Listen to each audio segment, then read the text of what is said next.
Shalom, saya atas nama Ali Ceimana Anggelita Pauriu, bersekolah di Institut Agama Kristen Negeri Kupang, jurusan Pendidikan Agama Kristen kelas A.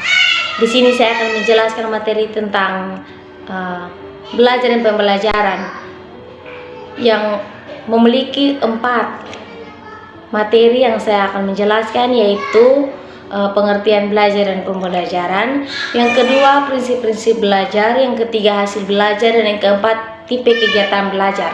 Yang pertama, pengertian teori belajar menurut beberapa para ahli.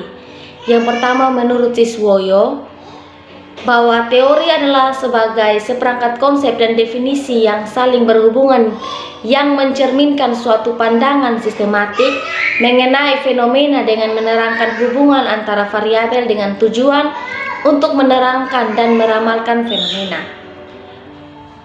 Yang kedua, menurut Hoy dan Mischel, teori adalah seperangkat konsep, asumsi, dan generalisasi yang dapat digunakan untuk mengungkapkan dan menjelaskan perilaku dalam berbagai organisasi. Kesimpulan dari kedua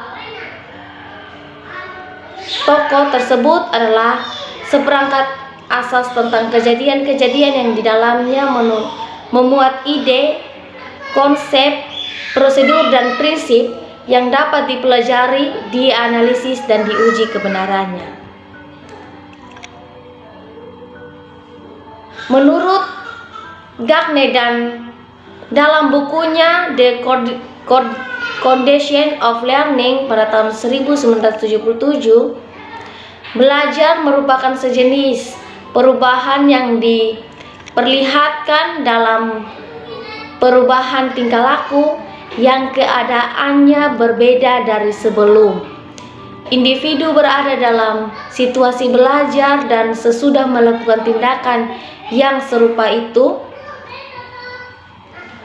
perubahan terjadi akibat adanya suatu pengalaman atau latihan, berbeda dengan perubahan serta-merta akibat refleks atau perilaku yang bersifat naluriah. Menurut Hilbrand, menyatakan belajar merupakan proses perbuatan yang dilakukan dengan sengaja yang kemudian menimbulkan perubahan.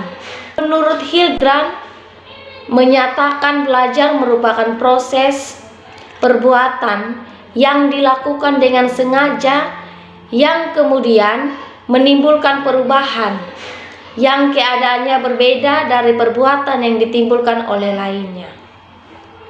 Kesimpulan dari kedua tokoh tersebut adalah suatu perubahan dalam tingkah laku yang menampilkan sebagai hasil dari praktik dan pengalaman. Jadi teori belajar adalah sebuah konsep yang abstrak yang membantu peserta didik untuk belajar. Yang kedua, prinsip-prinsip belajar. Prinsip belajar merupakan ketentuan atau hukum yang harus dijadikan pegangan di dalam pelaksanaan kegiatan belajar. Sebagai suatu hukum tersebut, prinsip belajar sangat menentukan proses dan hasil belajar yang memiliki motivasi, pengertian, dan aktivitas. Tipe belajar menurut Robert M. Gagne, mengetahui pola belajar peserta didik adalah modal sebagai seorang guru untuk menentukan strategi pembelajaran. Robert M. Gagne membedakan pola-pola belajar peserta didik ke dalam 8 tipe.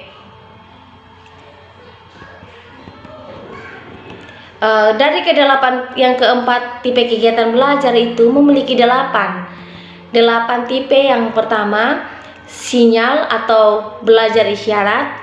Yang kedua, stimulus respon learning atau belajar stimupons. Yang ketiga, chaining atau rantai atau rangkaian. Yang keempat, verbal association atau asosiasi verbal.